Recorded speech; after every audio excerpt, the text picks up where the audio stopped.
یہ ہمارا بڑا ہے، یہ ہمارا قائد ہے، یہ ہمارا لیڈر ہے. جس کو ہم بڑا مانتے ہیں نا تو اس کی ہر بات کو مان لیتے ہیں اور کہتے ہیں چپ کر مہر علی تھے جا نہیں ہو بولن دی. یعنی میں سمجھانے کے لیے عرض کروں، ہم کہتے ہیں بس بھائی یہاں جگہ نہیں ہے بولنے کی.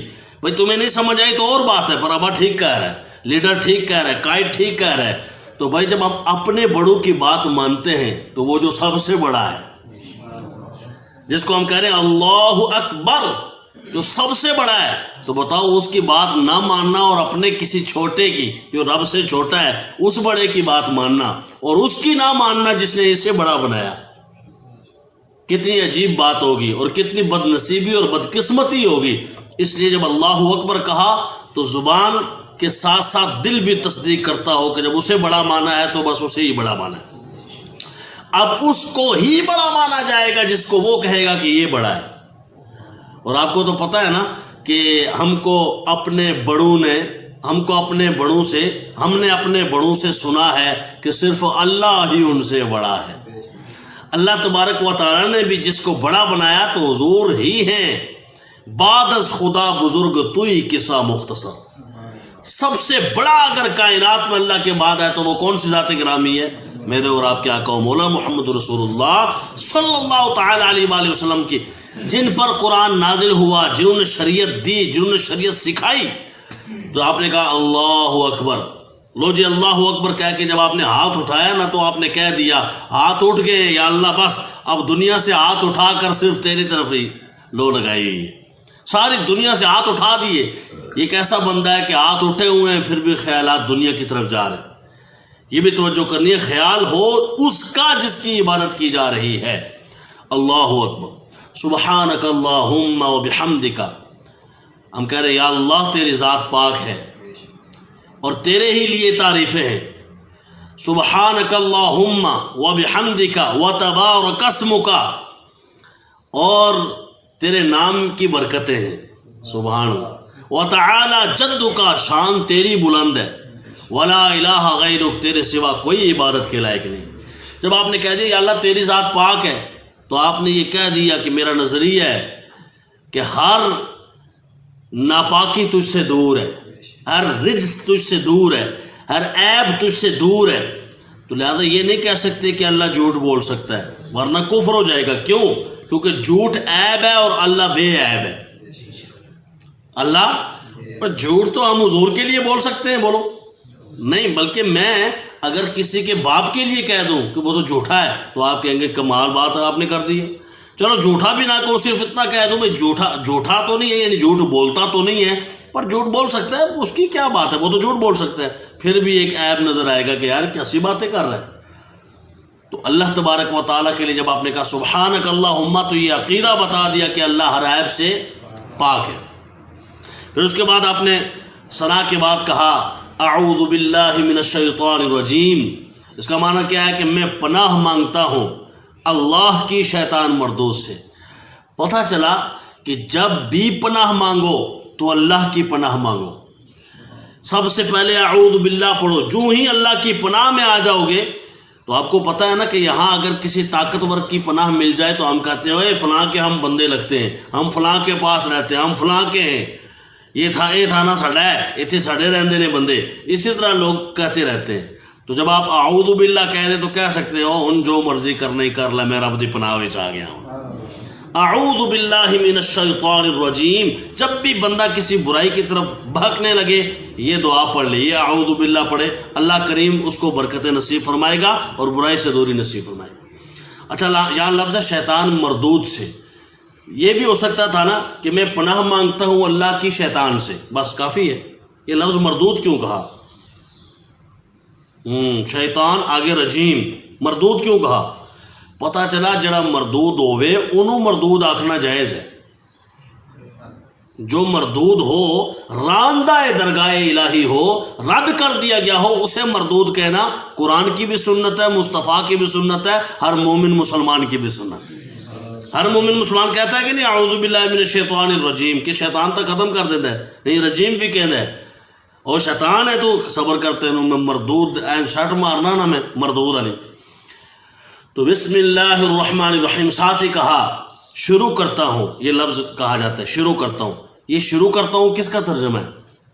دراصل اس سے پہلے اشرع محذوف ہے، اشرع میں شروع کر تو یہ محذوف ہے، تو ترجمہ ہم یوں کریں گے اللہ کے نام سے شروع جو نہایت مہربان رحم فرمانے والا ہے۔ یاد رکھیں کہ جب بندہ بسم اللہ کسی بھی نیک کام سے پہلے پڑھ لیتا ہے نا، اور وہ یہ کہہ لیتا ہے کہ اللہ کے نام سے شروع، تو بس جب اللہ کے نام سے شروع تو ان پھر ستہ ہی خیران ہے۔ آپ کوئی کام کرتے ہیں، آپ گھر بنا رہے ہیں، آپ مسجد بنا رہے ہیں، کیوں کہتے ہیں یار یہاں قرآن پڑھو؟ قرآن پڑھنے کے لیے بسم اللہ تو پڑھتے ہیں نا۔ وہ کئی لوگ کہتے ہیں دعا کرو، وہ بسم اللہ الرحمن، جس کام سے پہلے آپ نے بسم اللہ پڑھ لی سمجھ لو کہ اب ابتدا آپ کی ہوگی یا صحیح طریقے سے، آپ کو فکر نہیں ہونی چاہیے، ستہ ہی خیران ہے انشاءاللہ۔ بسم اللہ الرحمن الرحیم۔ آگے کہا جی الحمدللہ رب العالمین، تمام تعریفیں اللہ کے لیے ہیں جو دونوں جہانوں کا رب ہے، تمام تعریفیں اس کے لیے۔ اب جب یہ کہہ دیا تمام تعریفیں اس کے لیے ہیں تو آپ کو پتہ ہے کہ ہر بندے کو اپنی تعریف بڑی اچھی لگتی ہے نا۔ ہر بندہ کہتا ہے میری تعریف ہوئے، اور جدی تعریف ہوئے انہوں وہ بندہ چنگا لگتا ہے جڑے تعریف کرتا ہے۔ تو بلا تمثیل و بلا تشبیہ سمجھ جاؤ، جدو تسی کہندے ہو نا سمع اللہ لمن حمدہ ربنا ولک الحمد، جدو تسی کہندے ہو نا کہ ہم نے تیری ہی تعریف سنی ہے، سمع اللہ لمن حمدہ، ہم نے سنائی اس کو ہے جس کی تعریف کی جاتی ہے۔ الحمدللہ رب العالمین، دو جہانوں کے رب کے لیے ساری تعریفیں، جب اس کی تعریف آپ کریں گے بتاؤ وہ کتنا خوش ہوگا، اور جب وہ خوش ہوگا ہر بندہ تعریف کرنے سے خوش ہوتا ہے، اور وہ اللہ ہے، وہ کہتا ہے وہ جدی کرنی چاہیے اتھے کر دے کوئی نہیں ہو۔ حقیقی معنوں میں جہاں کرنی چاہیے، حقیقی معنوں میں کس کی کرنی چاہیے؟ اللہ تبارک و تعالیٰ کی، سب تعریفیں تو اس کی ہی ہیں نا۔ وہ ہم چھوٹے ہوتے تھے تو ایک نظم بھی ہوتی تھی کہ تعریف اس کی جس نے جہاں بنایا، اس طرح کی ایک نظم ہوتی تھی۔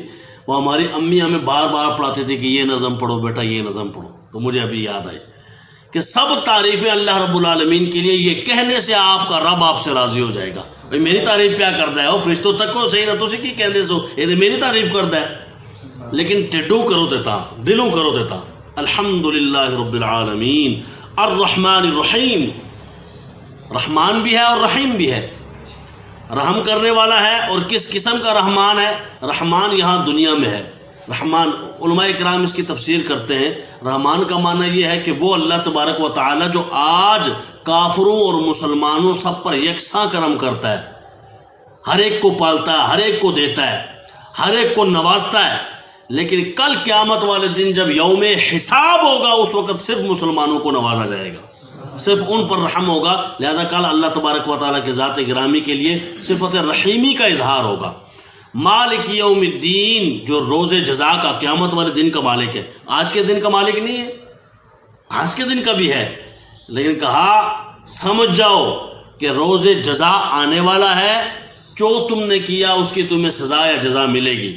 اور اس وقت جب اللہ تبارک و تعالیٰ فرمائے گا بتاؤ پھر آج کون ہے، آج کس کا حکم ہے؟ حکم تو آج بھی اسی کا ہے، لیکن کہیں نافرمانی بھی کر جاتے ہیں نا۔ مالک آج بھی وہی ہے، لیکن آج کہیں سر پھرے قسم کے جو بدبختی اپنے ساتھ لیے پھرتے ہیں ان کا کیا کہنا۔ پر صبح قیامت کو تو سب دیکھ رہے ہوں گے، سب کہیں گے اب مانتے ہیں، پر اس وقت کہا جائے گا آج لے ان کی پناہ، آج مدد مانگ ان سے، کل نہ مانیں گے قیامت میں اگر مان گیا۔ قیامت والے دن مان لینا، یہ تو سارے ہی مان جائیں گے، دیکھ کے تو سارے ہی مان لیتے ہیں نا۔ تو مالک یوم الدین ایاک نعبد و ایاک نستعین، یہاں بڑے زبردست جملے، ایاک نعبد، یہ کلمہ حصر ہے، معنی یہ ہے کہ ہم تیری ہی عبادت کرتے ہیں اور تجھ ہی سے مدد چاہتے ہیں، زمانہ کوئی بھی ہو، زمانہ کوئی بھی ہو، ہم تیری ہی عبادت کرتے ہیں، کسی اور کی بولو عبادت نہیں کرتے۔ ہم نہ انبیاء میں سے کسی کی کرتے ہیں، نہ اولیاء میں سے کسی کی عبادت کرتے ہیں، اللہ کے علاوہ ہم کسی کی عبادت کرتے بھی نہیں اور جائز بھی نہیں سمجھتے، سیدھی سی بات ہے، صرف اللہ کی عبادت ہے بس۔ اگلی بات، ایاک نعبد و ایاک نستعین، اور تجھ ہی سے مدد مانگتے ہیں۔ اچھا، حقیقی معنوں میں جو مدد ہے نا، حقیقی معنوں میں وہ اللہ ہی کرتا ہے، اللہ کے علاوہ کوئی مدد نہیں کر سکتا، ایک ذرے کی بھی کوئی مدد نہیں کر سکتا اللہ نہ چاہے تو۔ بس سیدھا سا یہ عقیدہ ہے مسلمان کا، اور اللہ کی چاہت سے سارے مدد کرتے رہتے ہیں. میں آپ کی مدد کرتا ہوں، آپ میری مدد کرتے ہیں.